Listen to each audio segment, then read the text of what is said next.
Picture this. It's 5:30 p.m. Friday evening. Maxi is sitting at his kitchen table, coffee getting cold, staring at his phone. 10 minutes now, convinced something is wrong with it, but nothing is wrong. The phone works perfectly. Same phone he loved 6 months ago. But yesterday, a major tech company had their September product event. And now, his perfectly good phone feels slow, laggy, like it's struggling. Here's the wild part. The phone hasn't changed, not one bit, but Maxi's brain, his brain, is absolutely convinced this phone is broken. If you've ever felt your phone mysteriously slow down the moment a new model drops, if you've ever looked at a device you loved last year and suddenly felt like it's not good enough, this is going to make uncomfortable sense, because what's happening to Maxi isn't happening in his phone, it's happening in his head, and the tech industry has spent billions of dollars making sure it happens exactly on schedule. Let's call this what it is: the upgrade trap. Maxi isn't paranoid, he's being manipulated. And the math? It's brutal. Maxi bought his phone 18 months ago, flagship model, $1,100, top of the line. For the first year, he loved it. Fast, smooth, great camera, did everything he needed. Then September rolled around. The annual event happened. New model revealed. 5% faster processor, one extra camera lens, slightly brighter screen, features he'll probably never use. And overnight, something shifted.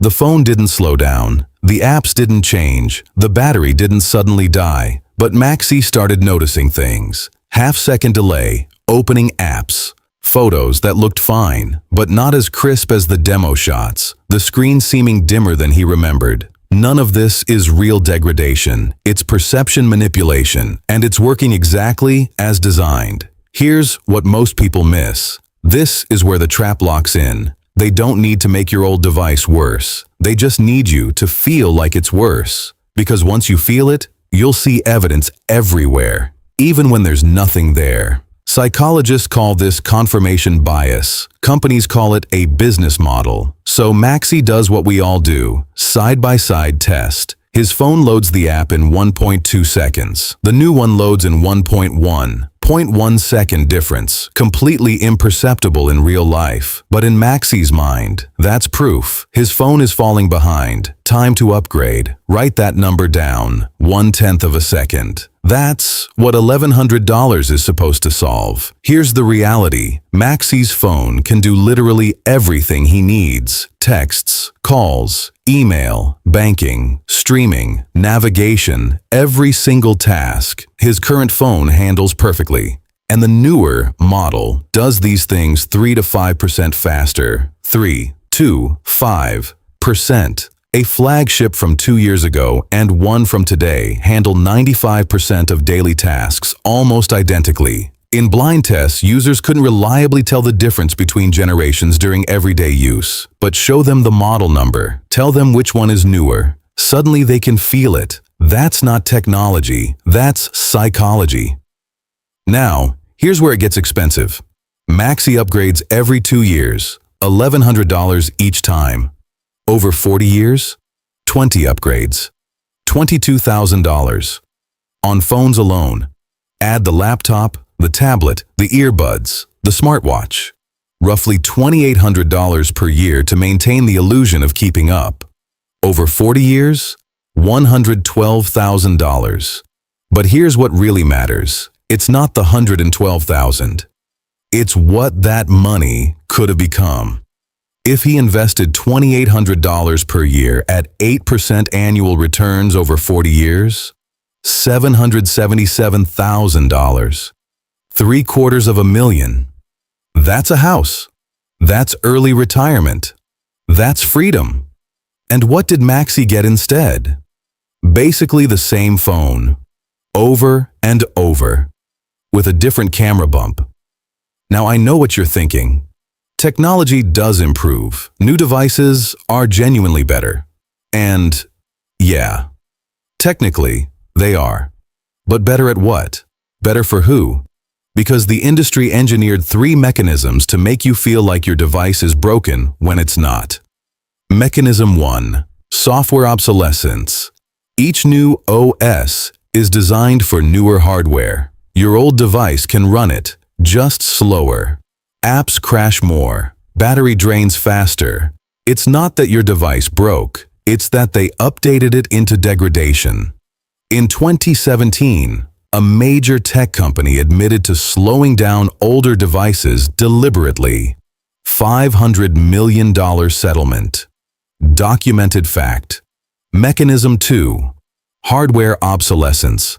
Battery replacement costs just enough to make buying new feel logical. Many people see that bill and think, might as well put it toward a new device, which is exactly the calculation they designed you to make.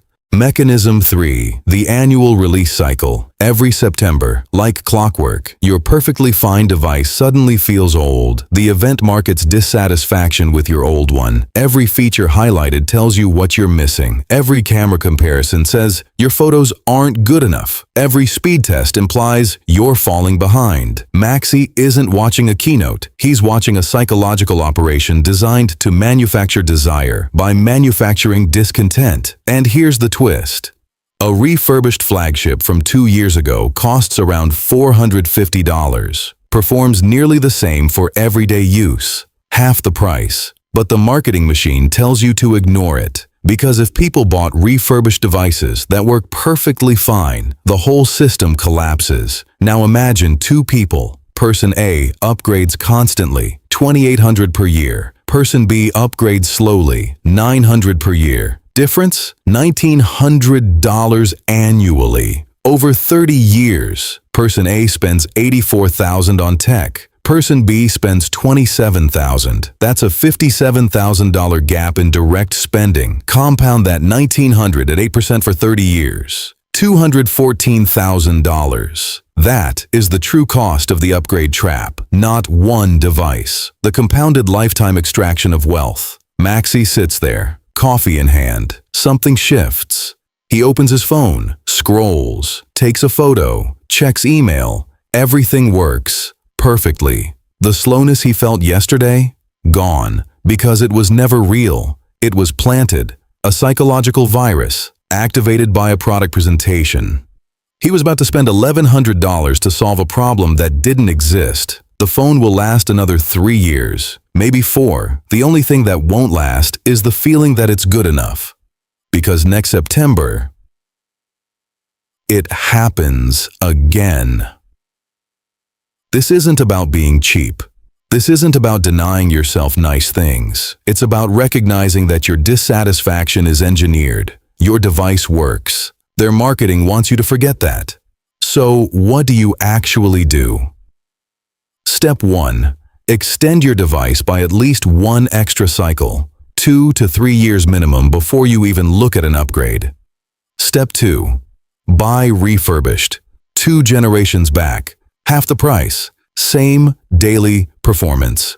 Step 3. Invest that $1,900 per year into an index fund. Automate it. Don't touch it. That gap between what you're told to spend and what you actually need, that gap is where your freedom lives. You're not behind. You're being told you're behind by companies that make billions when you believe it. Your device works. Their marketing wants you to forget that. If this changed how you see your next upgrade, the next trap will surprise you even more.